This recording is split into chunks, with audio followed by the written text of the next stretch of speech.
That may be the greatest catch I've ever seen in my life.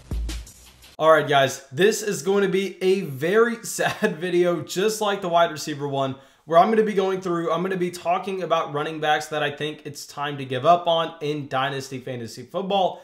These are guys that I think that we could go out there and cut if need be this offseason if we have an intriguing pickup. Now, obviously, don't watch this video, run over to your roster and cut one of these players right away. These are going to be guys that you need someone to pick up for. Don't just make a move to make a move. If you're feeling that way, try to make a trade. If you can't make a trade, sit on your hands, because one of the worst things that you can do in Dynasty Fantasy Football is to make a move just for the hell of it. But regardless, let's get into this video and let's talk about like 7 or 8 running backs that I have listed here. And our first one is going to be Justice Hill. So I will be the first one to admit, guys, I actually bought into Justin Hill in the 2019 NFL draft class. If you don't know who Justice Hill is, he's a running back for the Baltimore Ravens coming out of Oklahoma State. He was an elite level athlete. He had the highest spark score of any running back in the 2019 NFL draft class.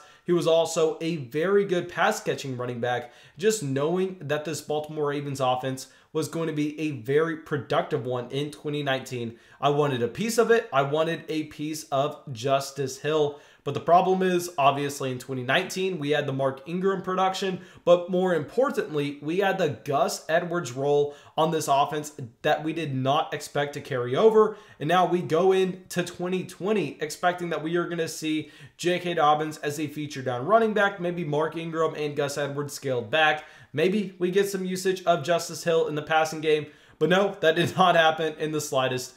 I mean, we are just seeing Gus Edwards continue to make sure that Justice Hill is riding the bench for the Baltimore Ravens. Now, I'll say one thing here, and this is the reason why I don't want you to just go out there and cut Justice Hill for no one, is Gus Edwards is on the last year of his contract for the Baltimore Ravens.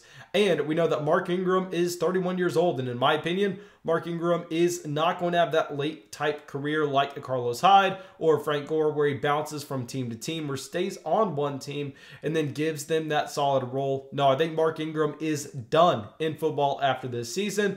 And so here, I guess it is in the range of outcomes for Justice Hill to find himself as the running back 2 for the Baltimore Ravens. But what I'm expecting is I'm expecting Gus Edwards to be re-signed by this franchise, because Gus Edwards gives them exactly what they want. I mean, this team wants to run a committee. They want to use J.K. Dobbins in about 60 to 65% of the snaps. Give Gus Edwards the rest. And Gus Edwards has been a very good running back for this Baltimore Ravens offense in that role that they have given him. Obviously, I don't like him in fantasy football. I wish he would just go away so we could get J.K. Dobbins as a feature down running back. But here with Justice Hill, I mean, the path to opportunity is very hard to see, even with Mark Ingram and J.K. Dobbins missing some weeks due to COVID this season. Justice Hill really did not step up into a role that we would have wanted to see. So yeah, very disappointing, but going to have to be drastically lowering expectations for Justice Hill to the point where I'd be fine cutting him off our rosters. Okay. So now our next running back that we're going to talk about had a wild ride in 2020, Joshua Kelley. Okay, guys, Joshua Kelley back in week 3 this season when he was going up against the Carolina Panthers, when Carolina was seen to be the worst defense in the NFL, and Joshua Kelley had back-to-back weeks of incredible performances. If memory serves right, I think he went up against Kansas City in week 2 and had a fantastic game, seeing over 20 touches with Austin Eckler healthy. And then going into week 3, maybe it was week 4, wherever it was, I mean, I was all in on Joshua Kelley. I was all in on the rookie running back breaking out, looking at him being a consistent committee running back for the Los Angeles Chargers, and he had some juice. But since then, I mean, everything has broken the wrong way for Joshua Kelley. We've even seen Austin Eckler leave this offense for the majority of the second half of the season, and still Joshua Kelley was not able to get on the field. I mean, they went to Justin Jackson, and then Justin Jackson got placed on the short-term IR. And instead of using Joshua Kelley then, they went and signed a player like Kalen Ballage off the streets and decided to give him feature down workload rather than playing him in a committee with Joshua Kelley. I don't know what Kelley did in weeks 1 and 2 to make us believe that he was a running back that was here to stay, but congrats. I mean, clearly he is not. They've made every attempt possible to make sure that Joshua Kelley is not going to be a thing in this offense after taking him out of a school in LA. I mean, really, I was excited about Joshua Kelley, but there's no reason to be now. I would be fine if you have a more intriguing pickup to get off the waiver wire. I am fine cutting Joshua Kelley. Okay, so now our next running back that we're going to talk about brings back some crazy memories of 2019. This is Darwin Thompson. Okay, with Darwin Thompson, obviously, at one point at the very end of the offseason in 2019, Dynasty owners were so excited. I mean, you could have traded Darwin Thompson in a second-round rookie pick to get a high first in a future class easily. There was that much hype for Darwin Thompson. But since then, really, he has not been able to capitalize on any of the opportunities he's received. I mean, we saw that Clyde Edwards-Helaire was drafted in the first round of 2020. They brought in Le'Veon Bell halfway through the season. This is all with a Damian Williams holdout. They ended up using Darrell Williams a little bit over Darwin. So, yeah, very sad. I mean, I actually liked the running back. I believe he came out of Utah State or just, yeah, I believe it was Utah State. It was a very, very weird school. But he was a great athlete, especially in his short-term explosion or short area explosion. I thought that he could make some noise in the best offense in football. It just did not happen. So here with Darwin Thompson, I mean, I think that we could safely cut him if we're going to be able to pick up a player like Bryce Love. Okay, so now our next running back that we're going to talk about is going to be a little bit older, kind of not fitting the same mold of the first three.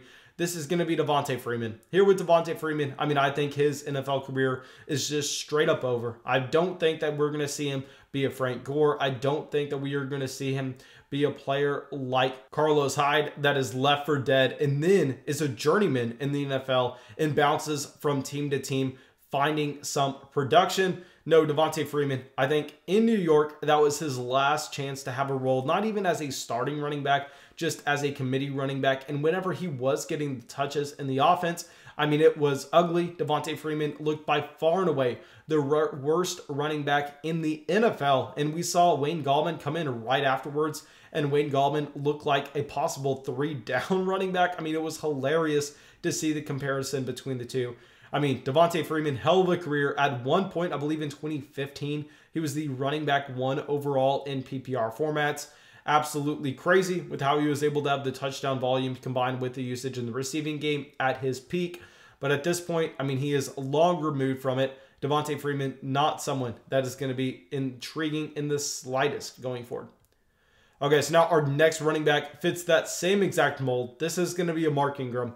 Okay, here with Mark Ingram, very similar. We are looking at this running back turning 31 years old, and the past 2 weeks, as I'm recording this, Mark Ingram has been a healthy scratch and has seen one snap in the game prior. I mean, clearly the Baltimore Ravens are looking at Gus Edwards, J.K. Dobbins, and Justice Hill as the best running backs there. And Mark Ingram started the year as a captain, so it's not even like they are just chasing Mark Ingram out of town. It's not like they don't like Mark Ingram. The coaching staff loves Mark Ingram. Lamar Jackson loves Mark Ingram. I mean, just think of 2019, who was all over Twitter, all over Instagram, with him going out there talking about Lamar Jackson, hyping him up in the press conferences. I mean, here with Ingram, I would be very confident in just going out there, cutting him off my roster without really even having to think about it. I mean, yes, I guess he could land somewhere else. Maybe he pulls a Carlos Hyde and then is a backup running back, 1 injury away. I find that hard to believe with his age 31 season. He's looked so much worse than both J.K. Dobbins and Gus Edwards so far this season. I don't think he has the talent anymore. He's going to be cut off Baltimore this offseason. I can guarantee you that. So yeah, Mark Ingram, a player that I would be fine cutting if we had a decent option to pick up. And now our next running back, someone that I thought I had gold in for a very cheap price this past offseason, Tevin Coleman. I mean, Tevin Coleman pretty much had every opportunity to go out there and shine. We saw the Raheem Mostert injury that we needed to, and we saw Jerick McKinnon go down at one point where it looked like Tevin Coleman was going to have a significant amount of usage in this offense. Never came together. I mean, him and his contract made it look like he was going to be something for real in fantasy football. that did not happen. I mean, guys, just think about it. Non-stop in Atlanta, being drafted in the 5th or 6th round of fantasy drafts behind Devonta Freeman. Very similar to the Nick Chubb, Kareem Hunt scenario that we saw this past season. I mean, very intriguing. Loved Tevin Coleman, the player. But at this point, what are we expecting? I don't know what we were expecting, but it definitely is not production. Okay, so now our last running back that we're going to talk about is Carlos Hyde. Yeah, great career. Super happy for you, my man. But I think it's over if you look at what he was able to do so far this season. Honestly, it surprised me. He looked a little bit better than he did in Houston the year prior, but he's had so many touches throughout his NFL career so far, and I think that the juice is just gone. I mean, it's all been squeezed out. Carlos Hyde, a player that I am fine cutting if we can go out there and get someone like Jalen Hurts. All right, now, thank you guys. I really hope y'all enjoyed this video. I really hope y'all got something from it. As always, if y'all did, go down there, drop that like, leave that comment, subscribe to the channel. It really, really helps us out. And yeah, that's all I got. I hope I'll see y'all with the video tomorrow.